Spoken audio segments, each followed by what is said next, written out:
The landscape of digital creation hasn't just shifted, you guys, it has completely transformed, literally overnight. Welcome to The Explainer.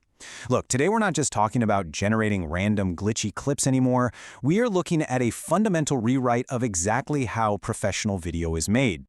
What if the absolute hardest parts of AI generation? I'm talking perfect lip sync, true 4K resolution, and rock-solid character consistency were just solved overnight.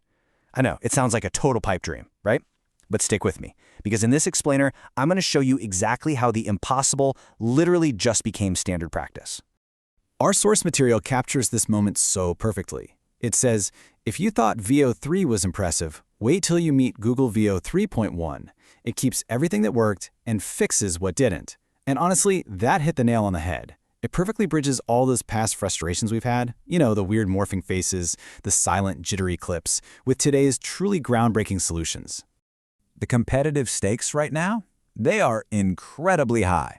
On one side, you've got OpenAI's Sora 2. It's an awesome tool, for sure, but currently capped at 1080p.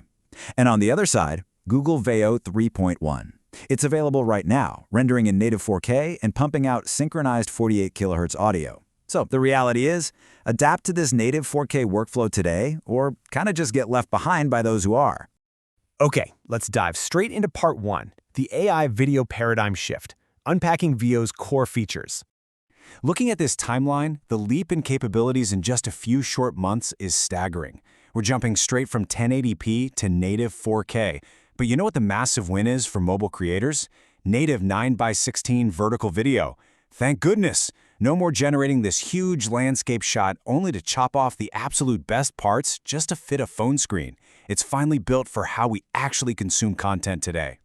So this brings us to a concept called joint audio-visual diffusion. Okay, I know that sounds highly technical, but here's the simple breakdown.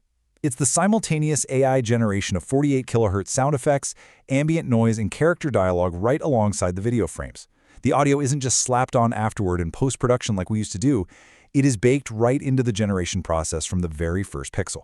120 milliseconds.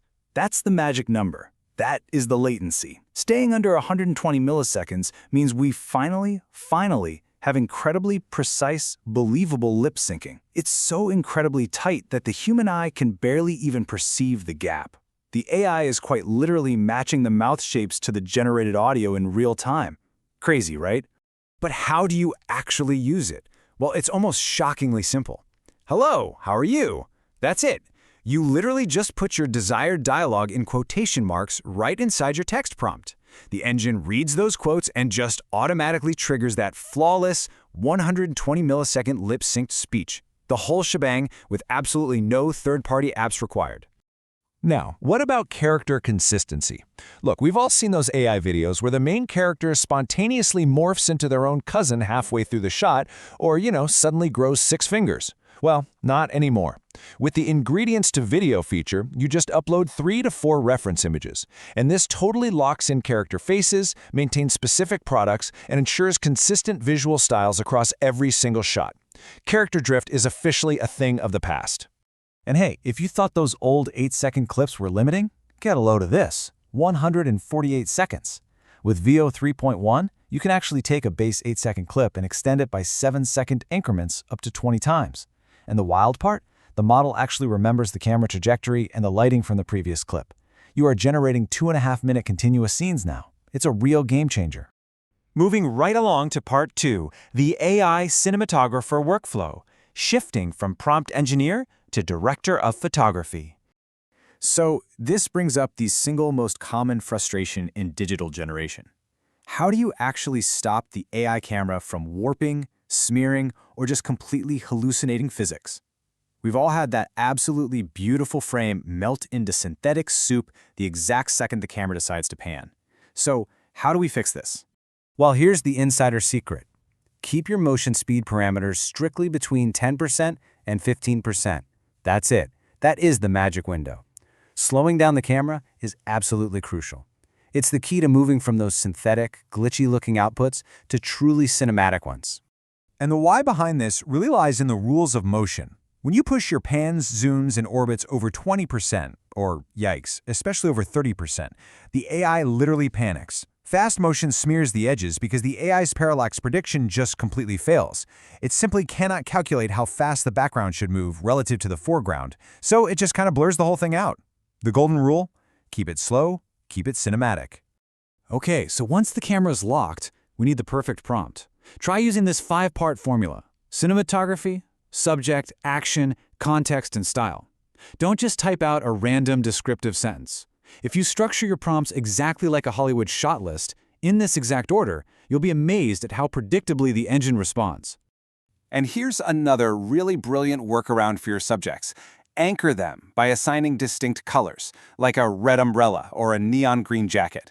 Doing this gives the AI tracking algorithms a very clear visual hook.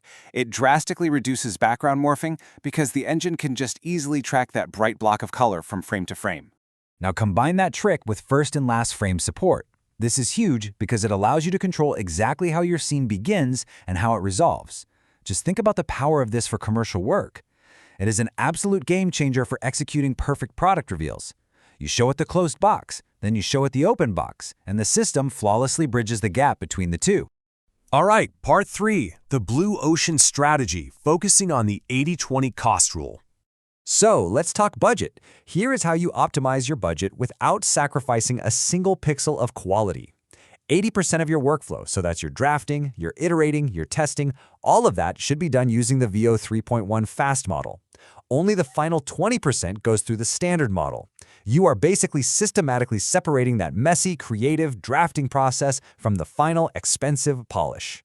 Let's actually look at the hard numbers to prove exactly why testing in the standard model is just a massive waste of your resources.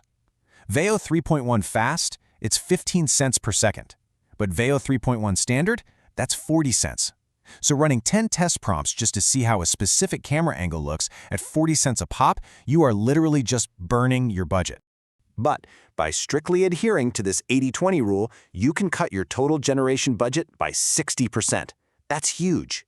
It just goes to show that professional, truly cinematic quality output does not require some unlimited Hollywood budget. It just requires strategic drafting. And finally, part 4. Conclusion: building the predictable production set. Listen, the era of treating AI video like a slot machine, where you just pull a lever, close your eyes, and hope for the best, is officially over. Here is your actionable workflow to take away from this explainer. First, apply the 5-part prompt formula to structure your shots. Second, restrict that camera motion strictly to 10 to 15% so you can eliminate all that smearing. And third, use the 80-20 cost rule to save 60% of your budget. AI generation is finally a predictable, controllable production set. So, the only thing left to ask is, what masterpiece will you build with Veo 3.1 today?